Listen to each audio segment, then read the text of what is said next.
Teka muna mga kapatid, magnilay muna tayo.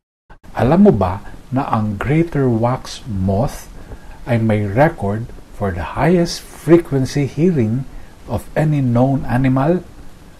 Kaya nitong marinig ang tunog na umaabot sa 300 kHz, lampas pa sa kayang marinig ng tao o kahit ng paniki.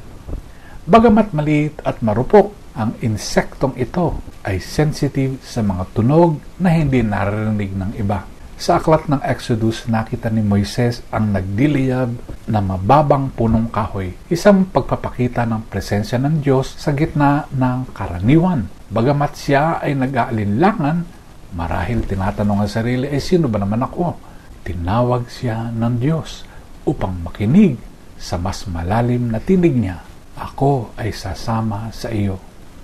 Ang lakas ng kanyang misyon ay nagmumula sa pakikinig sa tinig ng Diyos, hindi sa sariling kakayahan. Sa Ebanghelyo, pinuri ni Jesus ang Ama dahil sa ibinunyag niya ang mga hiwaga sa mababang loob, sa mga may pusong bukas sa pakikinig. Hindi katalinuhan ang susi sa pag-unawa sa Diyos, kung hindi sa kababaang loob at pakikinig.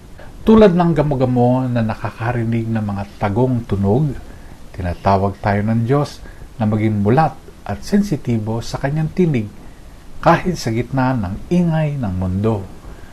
Ngayong araw, itanong natin ang ating sarili, naglalaan ba ako ng panahon upang pakinggan ng Diyos? Handa ba akong sumunod kahit ako ay may pag-aalinlangan? Pagnilayan natin ito. Amen.